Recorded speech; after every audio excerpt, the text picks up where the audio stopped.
যে স্থানে অবস্থান করতেছে এটা বৃহত্তর ময়মনসিংহ বিভাগের শেরপুর জেলার নকলা থানায় রয়েছে, মূলত বিবিরচর গ্রাম এটা। তো আমরা কিন্তু প্রত্যেকদিন গাছ নিয়ে তথ্য শেয়ার করি আপনাদের সাথে। তো প্রত্যেকদিনের মতো আজকেও গাছ নিয়ে যে তথ্য আপনাদের সাথে আমরা শেয়ার করবো। তো সময় তো শুধু এই গাছ নিয়ে বেশ কিছু তথ্য এখন মনে শেয়ার করবো আপনাদের সাথে। তো সুপ্রিয় দর্শক, ইতিপূর্বে কিন্তু আসলে মানে এই গাছটি নিয়ে বিশেষ কিছু কথা আপনাদের সামনে শেয়ার করা হয়েছে। তো এটি কিন্তু আপনার সাধারণত একটি ইলশা গাছ, যে ইলশা গাছগুলো আপনারা সাধারণত ভিয়েতনাম ময়মনসিংহে মানে জেলাতে যেটি মানে খুব কম সংখ্যকই দেখতে পারবেন। কারণ এটি যে আরো বিশেষ কিছু আছে গ্রাম আছে, সে বিশেষ কিছু গ্রামে যে আপনারা এই গাছগুলো দেখতে পারবেন, সেখানে কোনো অনেক গুরুত্বপূর্ণ একটি বিষয় নিয়ে এখানে কথা বলা হবে, গুরুত্বপূর্ণ দিক নিয়ে এখানে কথা বলা হবে, যা আসলে মানে আমাদের প্রয়োজনের প্রেক্ষিতে অনেকাংশেই বেশি বা অনেকাংশেই দিক নির্দেশনা লক্ষ্য করবে বেশি। তবে যাই হোক, সুপ্রিয় গাছ কিন্তু আমাদের মানে অতি মানে তুলনামূলক বা অতি গুরুত্বপূর্ণ বা অতি মানে যে একটি আকর্ষিত একটি গাছ, সেটা হচ্ছে মানে ইলশা গাছ। তো ইলশা গাছ কিন্তু আমরা মানে আমাদের বাংলাদেশে মানে খুবই কম দেখি, বা বাংলাদেশে আমরা ইলশা গাছগুলো মানে সেরকম ভাবে দেখতে পারি না, যার কারণে আমরা এই বাংলাদেশে ইলশা গাছগুলো মানে অন্য গাছ নামে পরিচিত করে দিই। কারণ যারা যারা আসলে ইলশা গাছগুলো চিনে, তারা কিন্তু আসলে মানে ইলশা গাছগুলো মানে বেশিরভাগই খুঁজে। কারণ ইলশা গাছ কিন্তু আমাদের মানে খুব দামি একটি গাছ। তবে এটা সম্বন্ধে মানে যে ভালোভাবে জানে যে এই গাছটাতে মানে কি রকমের উপকার আছে, তারা হয়তো মানে এই গাছটি মানে খুঁজে বেড়াচ্ছে। তো আমি কিন্তু আসলে মানে এই গাছটি সম্পর্কে ভালো মন্দ জানি, বা এই গাছটি সম্পর্কে ভালো কিছু বুঝি, যার কারণে আমি এই গাছটি মানে বিশেষভাবে করতে চাচ্ছি না। তবে যাই হোক, সুবিধা সুযোগ এই গাছ কিন্তু আমাদের সেই রকম ভাবে যদি বলতে যাই, গাছের যে কিছু লটকা সিস্টেম আছে, সেই লটকা সিস্টেম কিন্তু আমাদের খুব গুরুত্বপূর্ণ বা প্রয়োজনীয় কিছু বিষয় বা প্রয়োজনীয় বিষয় দিক দিয়ে আসলে আমরা এই গাছগুলো মানে অতি তুলনামূলকভাবে এটি বলতে পারি। তো তার পরবর্তী কিন্তু আসলে এই গাছটি সম্পর্কে আমরা বিশেষ কিছু কথা আপনার সামনে শেয়ার করি, বা বিশেষ কিছু তথ্য কিন্তু আপনার সামনে উপলব্ধি করতে পারি, যা আসলে আমাদের মানে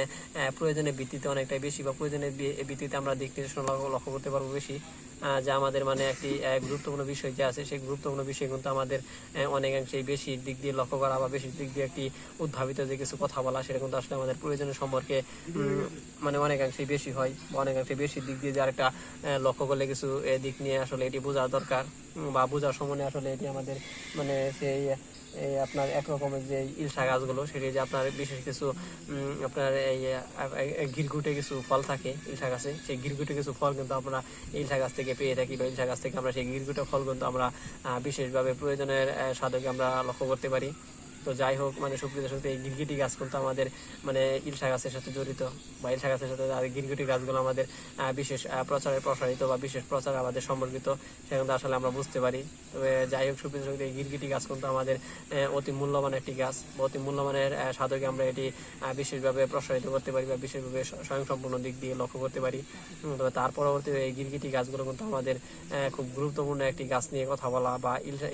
এই ইলশা গাছটি যে সেটা যে একটি বিশেষভাবে যে উদ্ভাবিত কিছু কথা বলা হয়, সেটা কিন্তু আসলে প্রয়োজনের দিক দিয়ে অনেকটাই বেশি, বা প্রয়োজনের দিক দিয়ে এটি তুলনামূলকভাবে যে কিছু